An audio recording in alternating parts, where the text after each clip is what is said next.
Hello दोस्तों, आप सभी का स्वागत है शाइन एकेडमी में। तो दोस्तों सबसे पहले मैंने आपको बताया है कि यहाँ पे आप कॉलम बना लेते हैं। ये दिनांक, विषय, कक्षा, वर्ग, कालांश, अवधि, इन सारे चीजों के बारे में मैंने एक एक करके आपको पिछले वीडियो में बताया है। आप उसे जाके देख लीजिएगा।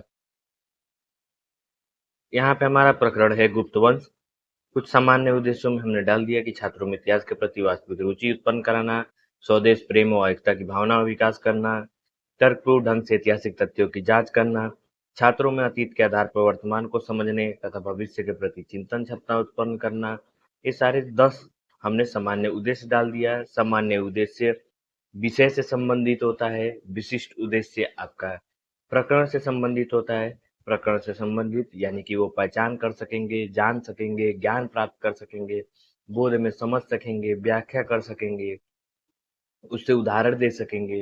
अनुप्रयोग में उससे संबंधित तथ्यों का संग्रह कर सकेंगे, तथ्यों का विश्लेषण कर सकेंगे। ये सारा चीज इसमें आता है। इसमें एक चीज पॉइंट यहाँ पे और होना चाहिए था। यहाँ होना चाहिए था एक पॉइंट आपका आवश्यक सामग्री। आवश्यक सामग्री आवश्यक सामग्री में भी आपके चाक, डस्टर, ये सारे चीज हैं जो कि इनके बिना कोई भी शिक्षण संभव नहीं है। ये सारा आवश्यक सामग्री में आएगा। और जो सहायक सामग्री है, सहायक सामग्री में बस आपका ये पॉइंटर, लपेट श्यामपट्ट और चार्ट पेपर, मानचित्र, ग्लोब इत्यादि आता है। इस चार्ट पेपर वगैरह नहीं आता है। ठीक है। अब है पूर्व ज्ञान। पूर्व ज्ञान यानी कि छात्र पहले से उस विषय के बारे में क्या जानते हैं, तो आपने लिख दिया छात्र गुप्त वंश के बारे में सामान्य जानकारी रखते हैं। अब पाठ प्रस्तावना के प्रश्न हम शुरू करेंगे। पाठ प्रस्तावना के प्रश्न छात्रों के बोध स्तर के अनुकूल होना चाहिए, यानी कि उनकी समझ में आना चाहिए। ये नहीं कि आप बहुत ज्यादा कठिन प्रश्न कर दें, या कक्षा छठी का बच्चा है और आप कक्षा 9वीं के जैसा प्रश्न पूछें, तो ये मान्य नहीं होगा। पहला क्वेश्चन है, भारत की राजधानी कहाँ है, तो नई दिल्ली। नई दिल्ली में कौन सी मीनार है, कुतुब मीनार। कुतुब मीनार के मैदान में कौन सा स्तंभ बना है, महरौली स्तंभ। महरौली स्तंभ किस वंश के शासकों द्वारा बनवाया गया, तो गुप्त वंश। गुप्त वंश के बारे में आप क्या जानते हैं, तो यहाँ पे छात्र मौन हो जाता है। यहीं पे हम कहते हैं कि हमारा समस्यात्मक आ गया, क्योंकि यहाँ पे छात्र मौन हो जाता है। उद्देश्य कथन। उद्देश्य कथन जब हम प्रकरण निकलवा लेते हैं तो हम उद्देश्य कथन करते हुए प्रकरण लिखते हैं। छात्रों, आज हम गुप्त वंश के बारे में विस्तृत अध्ययन करेंगे। अब है आदर्श पाठ प्रस्तुतिकरण, यानी कि हम अब पढ़ाने जा रहे हैं, अपने पाठ को प्रस्तुत करने जा रहे हैं। इसमें हमारा 4 कॉलम बनता है। क्रम संख्या, शिक्षण बिंदु, छात्र अध्यापक कथन, छात्र कथन, श्यामपट्ट कार्य। यहाँ पे छात्र अध्यापक जहाँ पे है, यहीं पे जो छात्र अध्यापिका होंगी यहाँ पे अपना नाम छात्र अध्यापिका लिख सकती हैं। और यहाँ पे आपको छात्र छात्रा दोनों ही लिखना होता है। वो आपके मन पे है कि आप छात्र लिख रहे हैं छात्रा, लेकिन छात्र छात्रा दोनों लिखें, क्योंकि जेंडर इक्वलिटी है। कुषाण वंश के बाद किस वंश का उदय हुआ, गुप्त वंश। गुप्त वंश के बारे में आप क्या जानते हैं, तो यहीं पे हमने दूसरे ही प्रश्न पे समस्यात्मक किया जा सकता है, तो हमने दूसरे प्रश्न में समस्यात्मक ला दिया। इसके बाद से हम आते हैं अपने स्पष्टीकरण पे। तो यहाँ पे हम सबसे पहला नंबर पे है हमारा गुप्त वंश। अब गुप्त वंश के बारे में पढ़ाना है तो हम गुप्त वंश के बारे में पढ़ाना शुरू करेंगे कि कुषाणों के पश्चात एक नए युग का उदय हुआ। यह राजवंश गुप्त वंश या गुप्त काल के नाम से जाना जाता है। गुप्त साम्राज्य भारत में 320 ईसा पूर्व ईस्वी में स्थापित हुआ। इस राजवंश ने भारत के विशाल भूभाग पर विशाल भूभाग पर विशाल भूभाग पर लगभग 200 वर्षों से अधिक समय तक राज किया।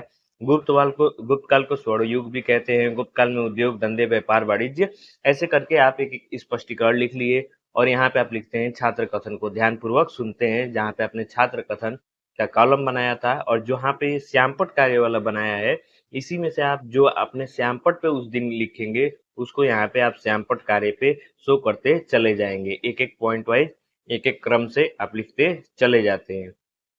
फिर यहाँ पे हम फिर एक स्पष्टीकरण खत्म करने के बाद से हम बोध प्रश्न पूछते हैं, यानी कि बोधात्मक की छात्रों की समझ के लिए हम ये प्रश्न करते हैं कि हमारा पढ़ाया हुआ छात्रों को कितना समझ में आया। कुषाणों के पश्चात के वंश को किस नाम से जाना जाता है, गुप्त वंश। चंद्रगुप्त प्रथम के बाद गुप्त वंश का शासक कौन बना? समुद्रगुप्त। तो अब हमारा टॉपिक हम इसी से रिलेटेड बना सकते हैं कि समुद्रगुप्त के बारे में आप क्या जानते हैं, क्योंकि समुद्रगुप्त भी एक गुप्त वंश का ही शासक था। और समुद्रगुप्त के बारे में आप क्या जानते हैं? तो समस्यात्मक और मौन। अब आ गया समुद्रगुप्त शासनकाल, न लिख के हम लिखेंगे समुद्रगुप्त संक्षिप्त का संक्षिप्त परिचय। ऐसे हम संक्षिप्त परिचय इसका लिख सकते हैं। उसके बाद से इसके बारे में पूरा हम एक डिटेल स्पष्टीकरण करेंगे, और जो भी हमारा सैंपट कार्य में है उसको सैंपट कार्य में, फिर बोधात्मक प्रश्न, ऐसे ही करते हुए हम पूरा यहाँ नीचे तक आएंगे। फिर बोधात्मक प्रश्न, फिर हमारा 3 स्पष्टीकरण समाप्त हो गया। अब हम नीचे लिखते हैं निरीक्षण कार्य। छात्र अध्यापक द्वारा कक्षा में घूम हम लिखेंगे छात्र अध्यापक द्वारा कक्षा में घूम घूम कर निरीक्षण किया जाता है। छात्रों के व्यक्तिगत समस्या का समाधान उसी स्थान पर किया गया तथा सामूहिक समस्या का समाधान सैंपट पर किया गया है। मूल्यांकन प्रश्न, या इसी को हम पुनरावृत्ति का प्रश्न भी कहते हैं। इसे हम पुनरावृत्ति के प्रश्न भी कहते हैं। पुनरावृत्ति प्रश्न। पहला है गुप्त काल को भारत का कौन सा युग कहा गया है? भारत का नेपोलियन किसे कहा जाता है? किस प्रशस्ति में समुद्रगुप्त की प्रशंसा की गई है? ऐसे हम 5-6 क्वेश्चन अपने पुनरावृत्ति वाले में लिख लेते हैं। उसके बाद से हम गृह कार्य देते हैं छात्रों को कि छात्रों आप सभी गुप्त वंश के परिवार तथा उनसे जुड़े महत्वपूर्ण कार्यों की वृत्तालिका चार्ट पेपर पर बना के लाएंगे। उसके बाद सुझाव आलोचना हस्ताक्षर पर्यवेक्षण करके हम अपना चैप्टर समाप्त कर देते हैं।